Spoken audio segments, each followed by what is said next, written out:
Hello everyone, कैसे हो आप सब। आशा है सब अच्छे होंगे। ये कहानी राहुल और उसकी भाभी की है, जो एक सच्ची घटना पर आधारित है। राहुल कहता है, एक दिन सुबह का समय था। भैया काम पर चले गए थे।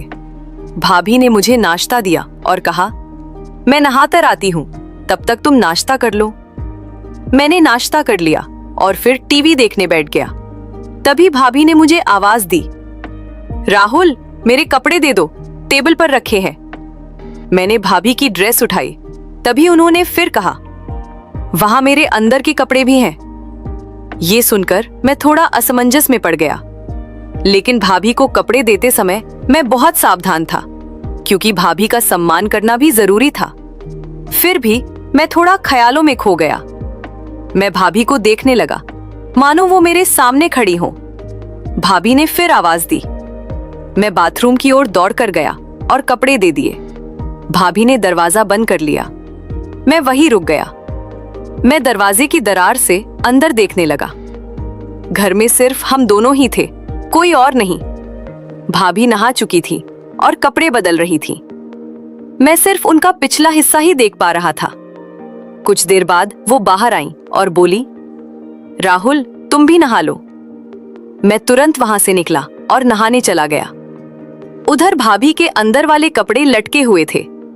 मैंने उन्हें हाथ में लिया और उनकी महक में खो गया। फिर नहाने लगा। नहाने के बाद कमर पर तौलिया लपेटकर बाहर आया और बोला, भाभी मेरे कपड़े दे दो। भाभी ने कपड़े दिए। मैंने जल्दी कपड़े पहने और तैयार होकर रसोई में चला गया। भैया काम पर जा चुके थे। भाभी दोपहर का खाना बना रही थी। जैसे ही मैं वहां पहुंचा, उन्होंने मुझे गले लगा लिया। उस वक्त मैं उनके करीब रहकर बहुत खुश था। मेरे मन में कहीं ना कहीं कुछ अलग सा होने लगा। मैंने भाभी से पूछा, क्या मैं आपकी कोई मदद कर सकता हूं? भाभी ने कहा, नहीं, तुम यहीं चुपचाप बैठे रहो। फिर भाभी बातें करती हुई हंसती खेलती खाना बनाने लगी। दोपहर के भोजन के बाद हम आराम करने चले गए। भाभी चादर ओढ़कर सो गईं और बोली, राहुल तुम भी इधर ही सो जाओ, मैं आज बहुत थक गई हूं। भाभी की आवाज में कुछ खास था। उन्होंने कहा, बदन भी बहुत दर्द कर रहा है। मैंने तुरंत पूछा, क्या मैं आपके शरीर को आराम दे सकता हूं, अगर आपको कोई दिक्कत ना हो तो? भाभी ने पहले मना किया, लेकिन मैं बार बार कहता रहा। आखिरकार भाभी ने कहा, ठीक है। मैंने धीरे धीरे भाभी के पैर दबाने शुरू किए। पैर दबाते दबाते घुटनों तक पहुंचा। अब भाभी की वो चीज भी दिख रही थी। मैंने पूछा, भाभी ऊपर भी आराम देना है क्या? भाभी बोली, हाँ, मुझे बहुत आराम मिलेगा। धीरे धीरे मैंने कपड़े थोड़े ऊपर किए और भाभी का आकार देख सका। उस दृश्य को देखकर मुझे एक अलग ही अनुभव हुआ। मेरा ध्यान उस चीज पर रुक गया। मैं पूरी तरह भ्रमित था। भाभी बोली, राहुल अब रुको, अब मैं भी तुम्हारे पैर दबाती हूं, तुम्हारे भी पैर दर्द कर रहे होंगे। उन्होंने मेरे पैर दबाने शुरू किए। उनके नाजुक हाथों के स्पर्श से मुझे बहुत अच्छा लग रहा था। पैर दबाने के बाद हम वहीं सो गए। फिर भी मन में कुछ था। मैंने पूछा, भाभी क्या मैं आपको गले लगा सकता हूं? भाभी मुस्कुराई और बोली, क्यों नहीं, लगाओ ना। तुम ऐसे क्यों पूछते हो, हम दोस्त हैं ना। भाभी बहुत होशियार थीं और सब कुछ समझती थीं। गले मिलने के बाद हम दोपहर को सो गए। शाम को जागे। सब बातों का ध्यान रखा, क्योंकि शाम को भैया आ रहे थे। भैया काम से आए। हमने खाना खाया। भाभी ने खास पकवान बनाए थे, जिससे सबके चेहरे खिल उठे। पूरा माहौल खुशियों से भरा था। भाभी ने भैया के लिए बिस्तर नीचे हॉल में लगा दिया। उसके बाद मैं भाभी के साथ बिस्तर पर सो गया। दोपहर में अच्छी नींद ली थी, इसलिए रात को नींद नहीं आ रही थी। रात के 2 बज रहे थे, फिर भी नींद नहीं आ रही थी। भाभी एक करवट से दूसरी करवट ले रही थी, लेकिन उन्हें भी नींद नहीं आ रही थी। कमरे में एक छोटा सा लाल बल्ब जल रहा था, बाकी कमरा अंधेरे में था।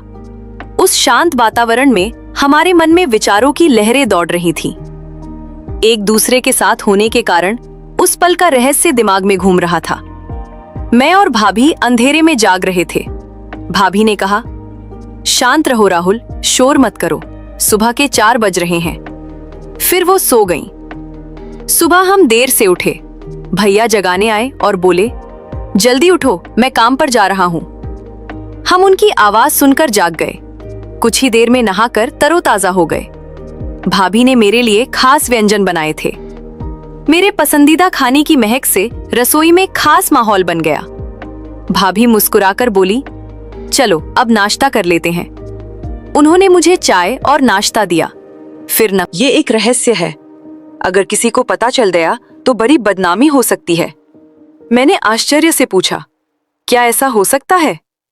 फिर विषय बदलते हुए कहा, भाभी, क्या आज हम कोई नई चीज कर सकते हैं, क्योंकि आज मुझे नींद नहीं आ रही।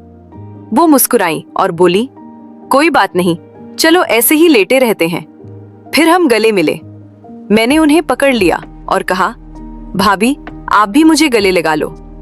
फिर एक अनोखा जादू हुआ। उस क्षण मुझे अपूर्व आनंद की अनुभूति हुई।